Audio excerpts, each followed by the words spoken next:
주신 하나님 말씀 마가복음 14장 53절에서 65절까지 같이 보겠습니다. 그들이 예수를 끌고 대제사장에게로 가니 대제사장들과 장로들과 서기관들이 다 모이더라. 베드로가 예수를 멀찍이 따라 대제사장의 집을 안까지 들어가서 아랫 사람들과 함께 앉아 불을 쬐더라. 대제사장들과 온 공회가 예수를 죽이려고 그를 칠 증거를 찾되 얻지 못하니 이는 예수를 쳐서 거짓 증언하는 자가 많으나 그 증언이 서로 일치하지 못하니라. 어떤 사람들이 일어나 예수를 쳐서 거짓 증언하여 이르되 우리가 그의 말을 들으니 손으로 지은 이 성전을 내가 헐고 손으로 짓지 아니한 다른 성전을 사흘 동안에 지으리라 하더라 하되 그 증언도 서로 일치하지 않더라. 대제사장이 가운데 일어서서 예수에게 물어 이르되 너는 아무 대답도 없느냐? 이 사람들이 너를 치는 증거가 어떠하냐 하되 침묵하고 아무 대답도 아니하거늘 대제사장이 다시 물어 이르되 네가 찬송받을 이의 아들 그리스도냐? 예수께서 이르시되 내가 그니라.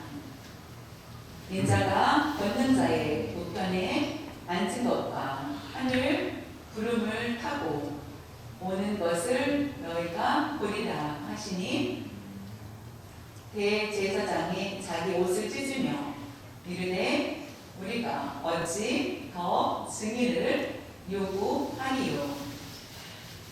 그 신성 모독하는 말을 너희가 들었도다. 너희는 어떻게 생각하느냐? 아니 그들이 다 예수를 사형에 해당한 자로 정죄하고 어떤 사람은 그에게 침을 뱉으며 그의 얼굴을 가리고 주먹으로 치며 이르되 선지자 노릇을 하라 하고 하인들은 손바닥으로 오늘 제목은 네가 그리스도냐?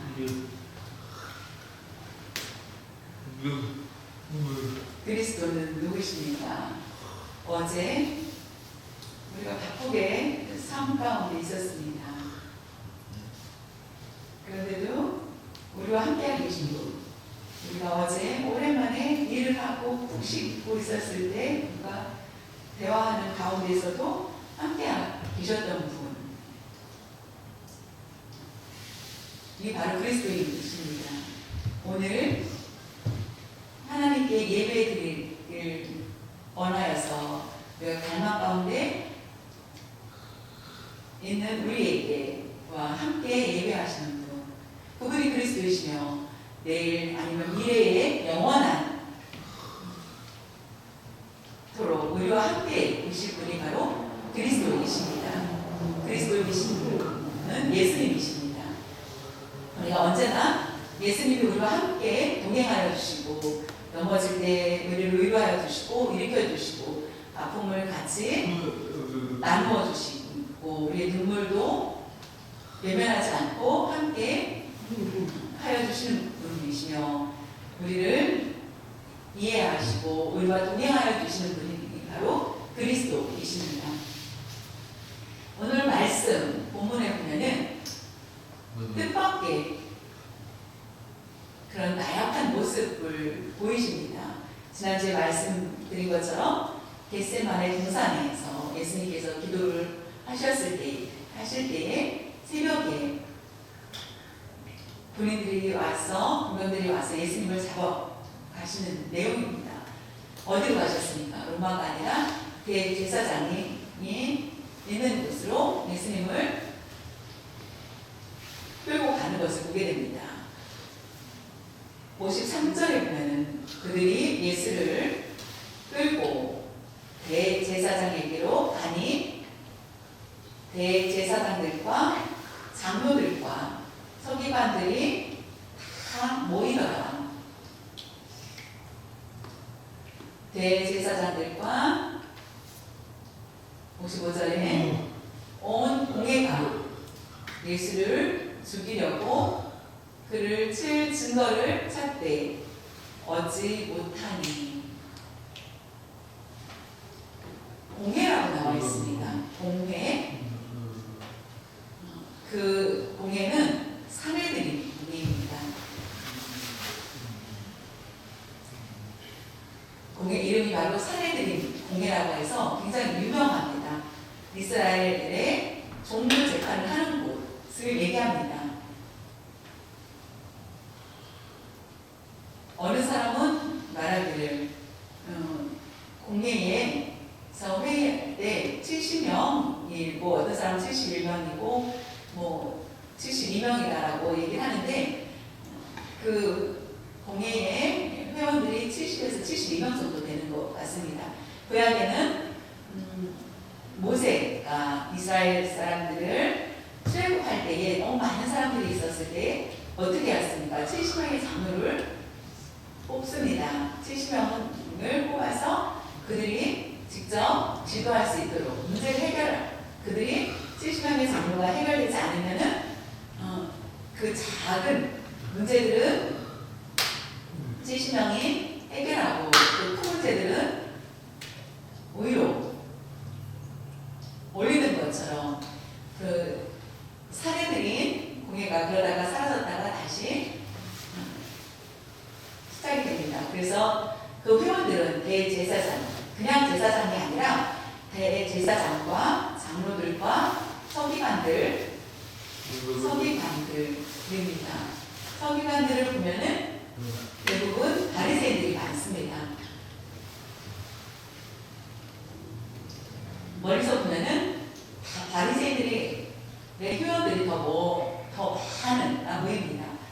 예수님을 생각했던 사람들이 바리새인들이었고 바리새인들의 강력한 힘을 볼 수 있습니다. 그때 모든 회원들이 모였다.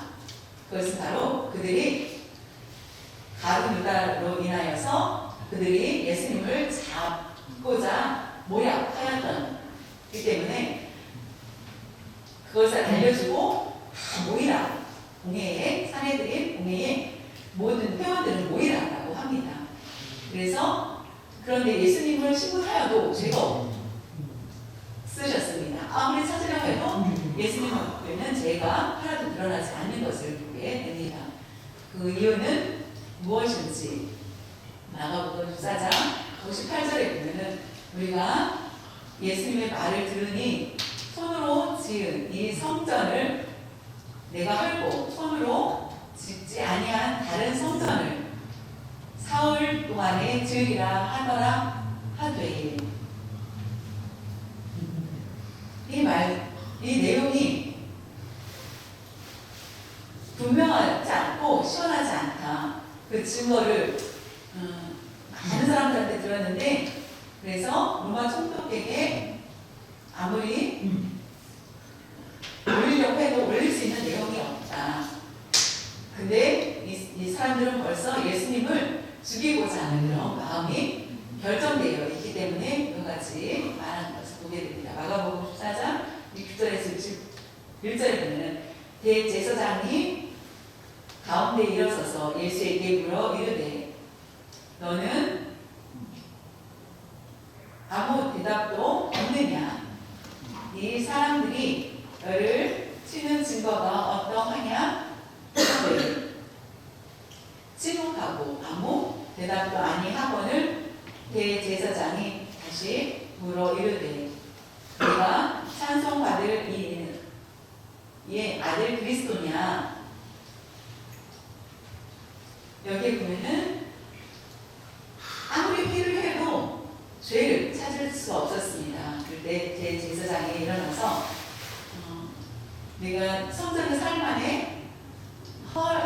짓는다고 하는데 그런데 불구하고 그 질문에 예수님은 아무 대답도 하지 않습니다. 침묵하고 계십니다. 침묵하셨습니다. 거기에 대답하지 않았습니다. 헬라어로 보면은 너무 조용히 평화롭게 두려워하지 않고 기분 나빠서 막 우울해하는 것도 아니고 그냥 조용히 평화롭게 있었다라는 것입니다. 저 같았으면은 아닙니다. 성전을 헐고 삶을 지겠다라는 것은 내가 죽고 3일 만에 다시 살아날 것이다 라고 말할 수 있겠지만은 예수님께서는 한마디도 하지 않으시고 침묵하시는 것을 보게 됩니다. 왜냐하면 이미 그들은 공범으로 서로가 예수님을 죽이고자 하였기 때문에 아무 대답도 할 필요가 없으셨기 때문에 침묵하신 분입니다. 그런데 그 이유가 있습니다. 이사야 53장 7절에 보면 구약성경에 예언한 그 말씀입니다. 그가 바로 예수님가 곤욕을 당하여 괴로울 때에도 그의 입을 열지 아니하였으며 아무리 얘기를 하여도 이렇게 곤욕을 줘도 아니하였음이며 마치 도수장으로 끌려가는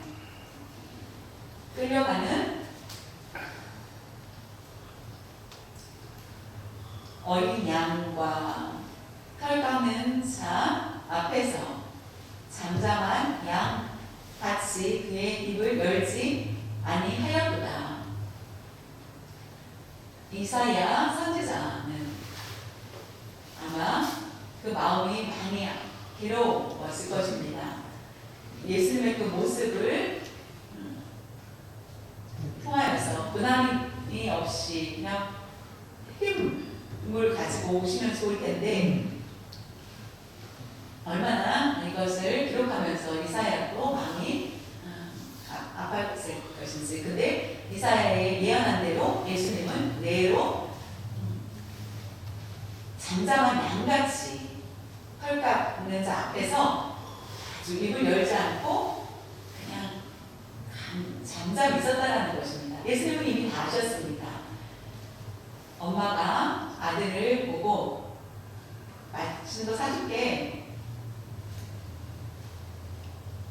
근데 아들이 지금 병원을 가야 되는데 병원 가기를 싫어할 것 같고 도망갈 것 같아서 내가 맛있는 거 사준다는 것 얘기를 하고 어떻게 합니까? 병원 가서 주사를 맞추게 합니다. 주사를 왜냐하면 아이들은 그 주사 바늘에 공포심이 있어서 굉장히 발버둥을 칩니다. 그런 것처럼 예수님은 이미 다 아셨기 때문에 아무 말씀도 하지 않으신 것을 보게 됩니다. 미리 아셨고 그 길대로 나아가시는 것을 보게 됩니다.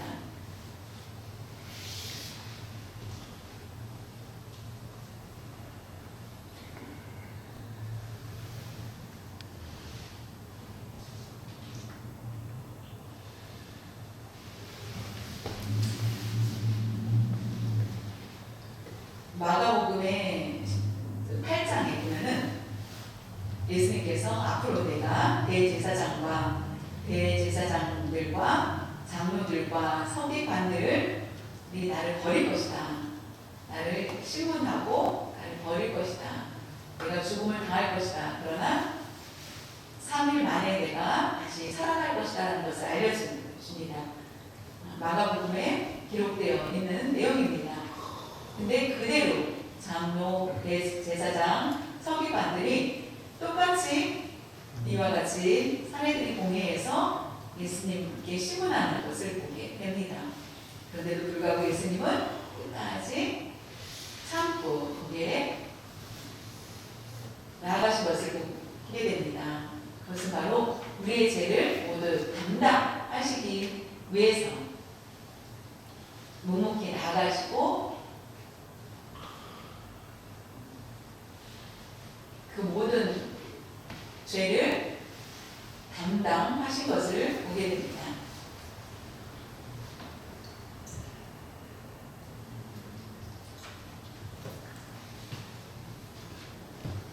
침묵하고 아무 대답도 아니하시거늘 대제사장이 다시 묻습니다. 왜 대답하지 않느냐. 그래서 다시 한번 예수님께 묻습니다.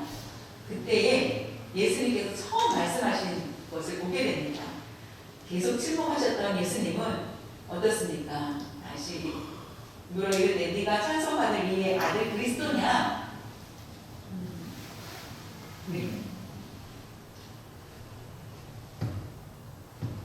하나님의 아들이 맞느냐? 아들 그리스도냐? 라고 질문합니다. 대제사장이 찬송받기에 합당한 하나님의 아들 그리스도냐? 라고 질문합니다. 그때 예수님께서 어떻게 대답하셨는지 마가복음 14장 22절에 나옵니다. 예수께서 이르시되 내가 그니라, 내가 맞다, 그니라 인자가 권능자의 우편에 앉은 것과 하늘 구름을 타고 오는 것을 너희가 보리라 하시니 처음으로 이렇게 말씀하시는 것을 보게 됩니다. 많은 질문에 침묵하셨지만은 보라, 앞으로 하나님께서 보라, 권능자의, 인자가 권능자는 바로 하나님을 얘기합니다. 권능자의 우편에 앉은 것과 앉은 것을 볼 것이다. 대제사장과 서기관과 바리새인들은 예수님을 신문하다가 하나님 우편에 앉아서 너희를 볼 것이다. 그리고 구름을 타고 오는 것을 예수님이 오실 것을 너희가 볼 것이다 라는 것입니다. 예수님 나이를 보면은 어떻습니까? 그러나 하나님이신 예수님을 구름 타고 오셔서 모든 사람들이 오신다는 것입니다. 이 한 절 때문에 우리의 신앙의 힘을 갖게 됩니다. 이 말씀을 통해서. 왜냐하면 하나님 우편에 앉아 계신 예수 그리스도가 계십니다. 하나님 우리를 위해서 우리가 기도할 때에 중보해 주신다는 것입니다. 각자의 삶을 주관하여 주시고 부족함이 없도록 채워주시고 하시는 것이 바로 중보자 되신 예수님 때문이라는 것입니다. 하나님 우편에 앉아 계신 예수님, 그리고 우리는 무엇을 기다리고 있습니까? 다시 오실 예수님을, 하늘 구름을 타고 오실 예수님을 우리가 만날 것을 기다리고 있습니다. 그렇다, 내가 그리스도라는 것을 말씀하십니다. 63, 64절에 보면 대제사장이 자기 옷을 찢으며 이르되 우리가 어찌 더 증인을 요구하리요. 그는 신성 모독하는 말을 너희가 들었도다. 너희는 어떻게 생각하느냐 하니 그들이 다 예수를 사형에 해당한 자로 정죄하고 대제사장 이게 맞습니다. 그리스도냐? 맞습니다. 내가 그리스도다. 앞으로 하나님 우편에 앉아 있는 것을 볼 것이며 하늘 구름 타고 오는 것을 볼 것이다 라고 하자 대제사장이 옷을 찢으면서 불을 냅니다. 하나님의 아들의 권한을 이렇게 하나님은 한 분이신데 하나님을 모독해? 이건 신성 모독이다 라고 하면서 화를 냅니다. 더 이상 신문할 필요 없다. 이미 입으로 자신이 그리스도라고 얘기한 것을 보면은 더 이상 이거는 신성 모독이기 때문에 죄인이다. 그래서 만장일치로 예수님을 사형에 처하자라고 결정을 하는 것입니다. 구약에 이 말씀이 나와 있습니다. 레위기 24장 16절에 보면 여호와의 이름을 모독하면 그를 반드시 모독한 사람은 죽일지니 온 회중이 돌로 그를 칠 것이니라. 거류민이든지 본토인이든지 여호와의 이름을 모독하면 그를 죽일지니라.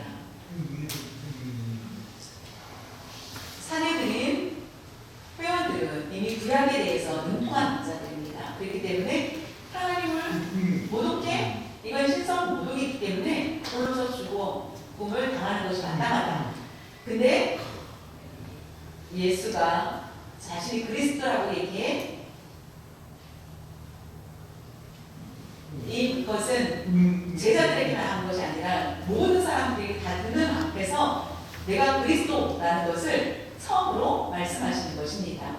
내가 병들어서 아니면 다른 것에 대해서 얘기하지 않고 오직 단 한 번 말씀하신 것이 바로 자신이 그리스도이신 것을 드러내신 것을 보게 됩니다. 하나님의 아들 예수님 말씀을 씁니다.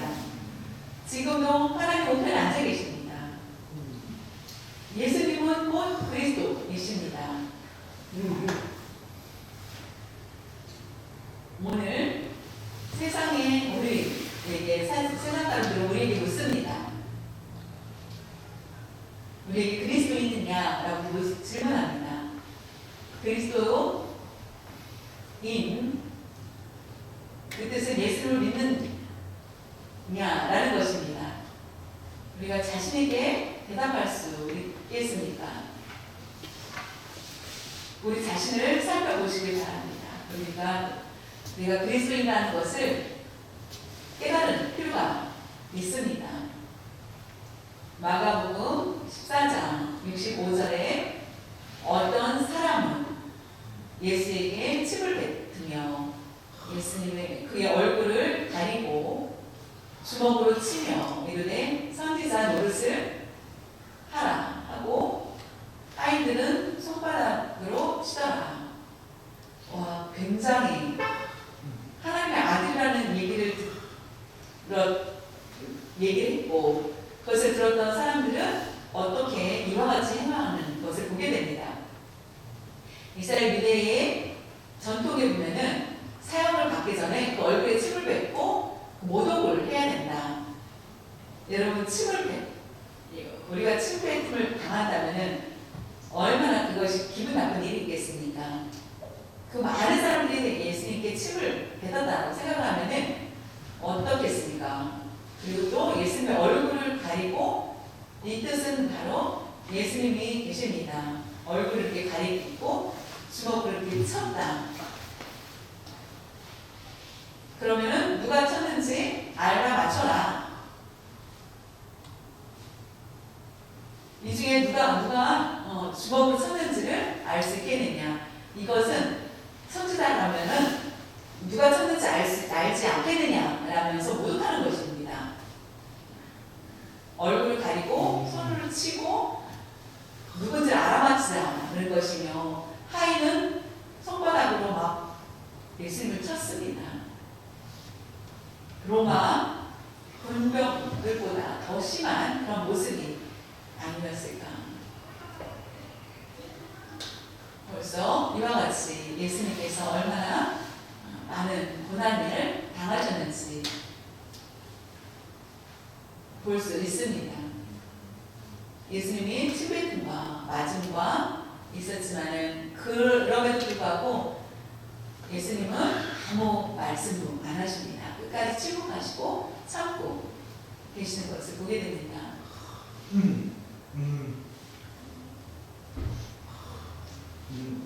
마가복음 8장 31절이 아까 찾던 말씀이 여기 있습니다. 인자가 많은 고난을 받고 장로들과 대제사장들과 서기관들에게 버림받아 죽임을 당하고 사흘 만에 살아나야 할 것을 비로소 그들에게 가르치시되 이 말씀을 보았을 때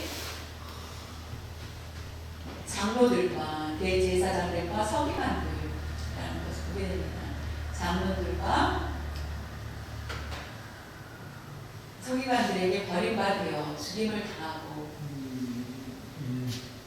사흘 만에 살아나야 할 것을 말씀하시는 것을 보게 됩니다. 그대로 이루어진 것을 봅니다.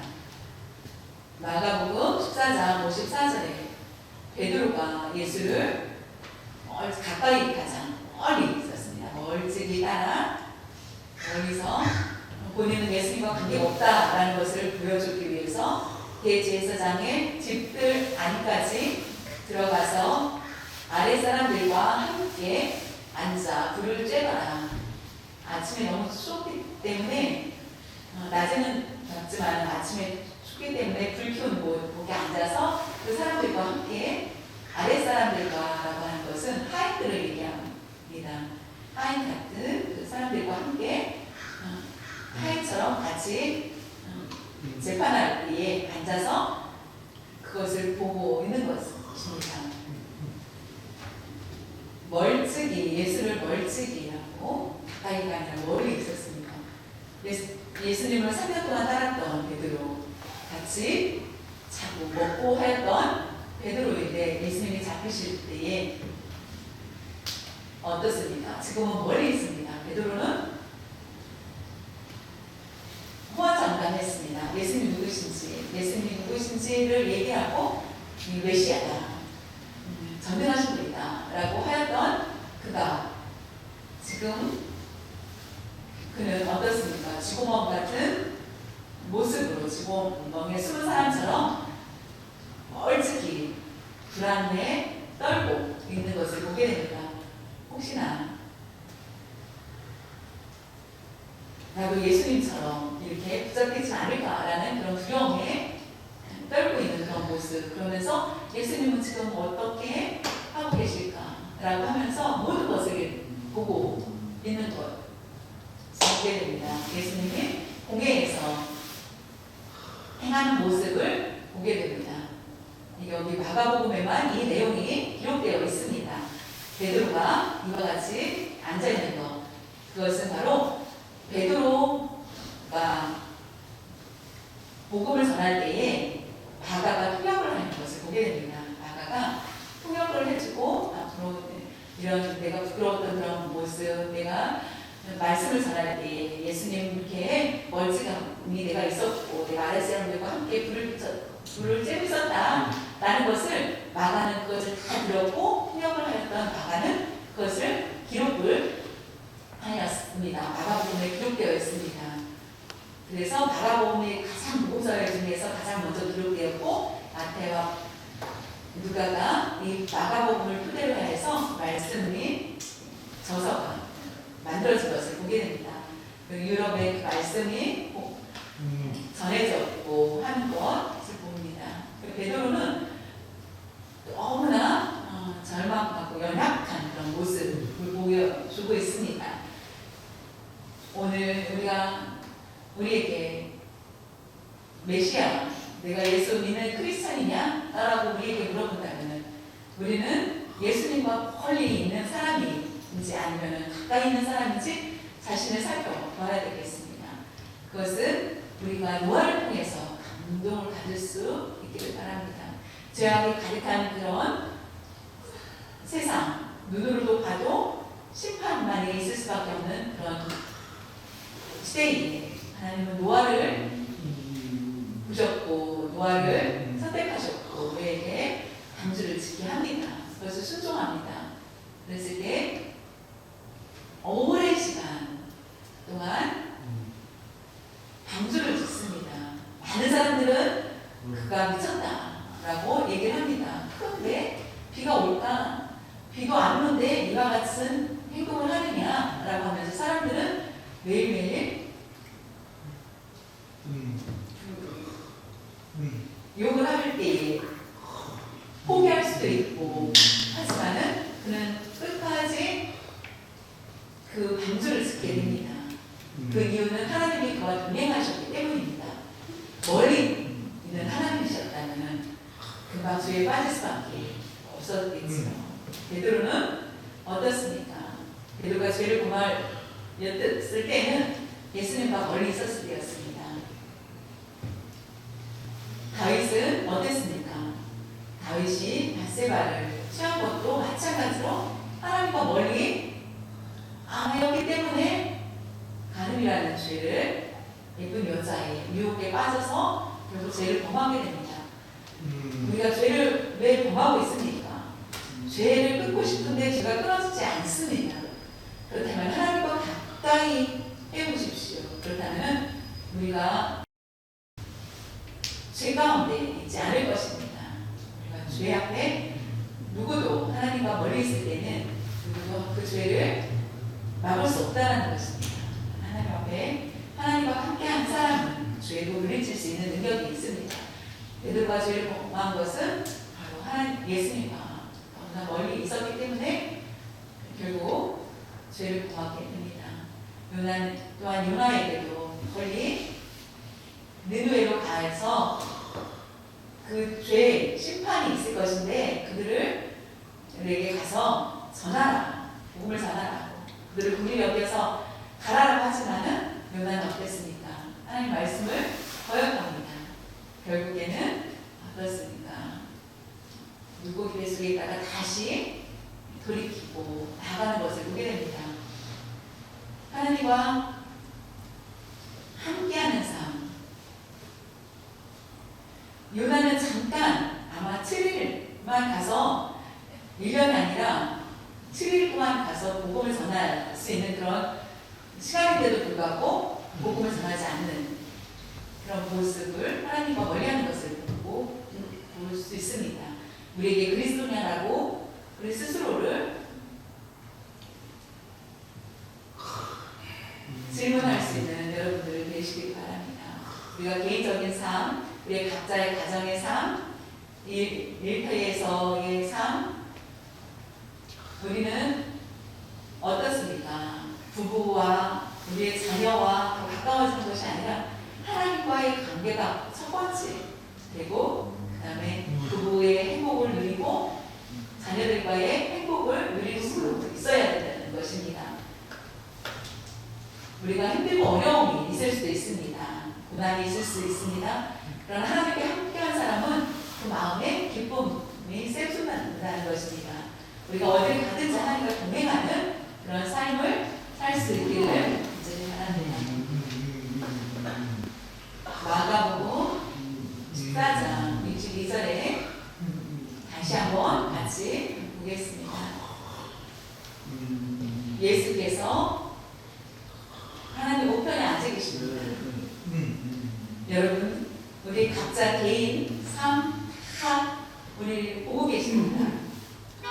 하나님은 살아계시기 때문에 지금도 우리를 모두 보고 알고 계십니다.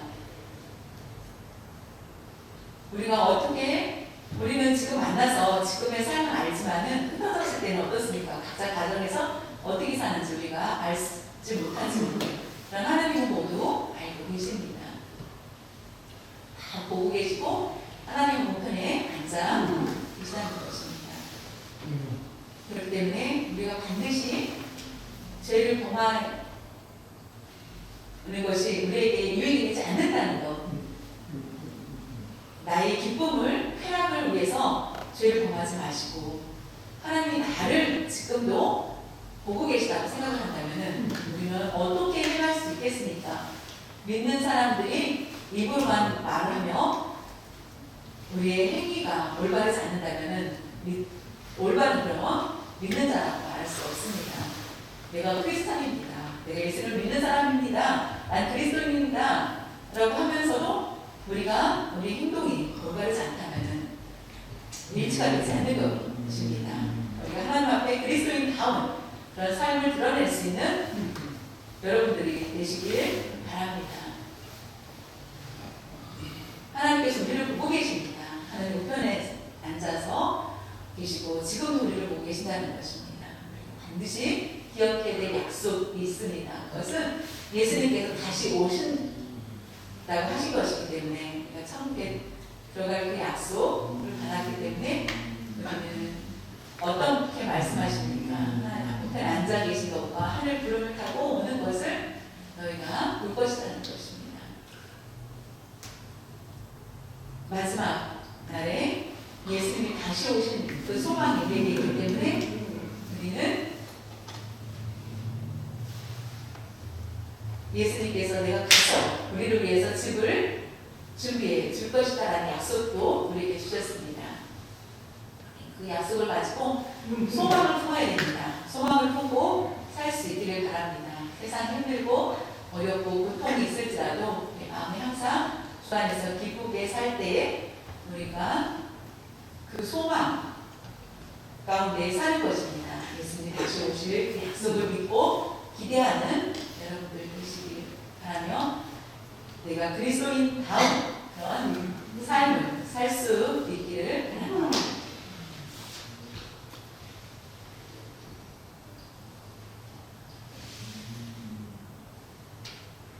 예수님이 하나님 우편에 앉아 계십니다. 우리를 지켜주시고 앞으로의 천국에 들어갈 수 있는 분양에 들어갈 수 있도록 준비해 주신 그 약속을 들고 살 때에 다른 사람들이 당신이 예수님 믿는 자냐 말할 때 맞습니다라고 자신있게 대답할 수 있는 여러분들이 모두 되시기를 바랍니다.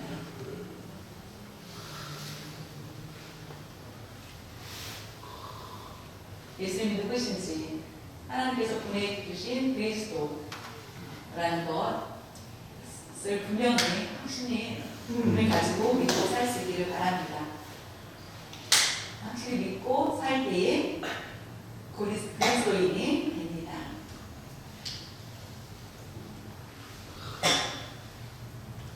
내가 그리스도인인데 나의 올바른 행동을 통하여서 하나님께서 기뻐 받으실 수 있는 그런 우리의 믿음의 모습을 드러낼 수 있는 여러분들 되시기를 바랍니다.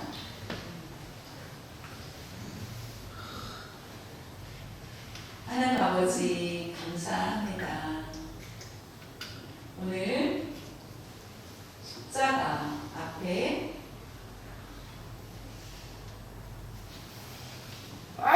대제사장과 서기관들과 장로들이 예수님을 신문하십니다. 어떤 말도 대답하지 않으시는 예수님. 그러나 예수님이 누구신지 물었을 때 내가 그 그리스도라는 것을 분명히 드러내신 것처럼 우리가 우리의 부끄러운 모습들이 있었습니다. 하나님 아버지, 교회에 참석을 하고 말씀을 듣고 기도를 하고 찬양을 하고 교제를 나눕니다. 그런데 우리가 보이지 않는 곳에서 과연 그리스도인 다운 그런 삶을 살고 있는지 저희들의 부끄러움을 깨닫습니다. 오늘 말씀을 통하여서 베드로가 멀찍이 예수님을 바라본 것처럼 우리도 그와 같은 모습이 되지 않게 해주시고 우리가 예수님과 함께 붙어 있기를 원합니다. 성령님 저희들 붙들어주시고 날마다 동행하여 주시옵소서. 하나님 우리를 지켜주시옵소서. 세상으로부터 세상 사람들이 물어볼 때 당신 그리스도인이시냐고 물어봤을 때 맞다라고 대답할 수 있는 저희들 되게 하여 주시옵소서.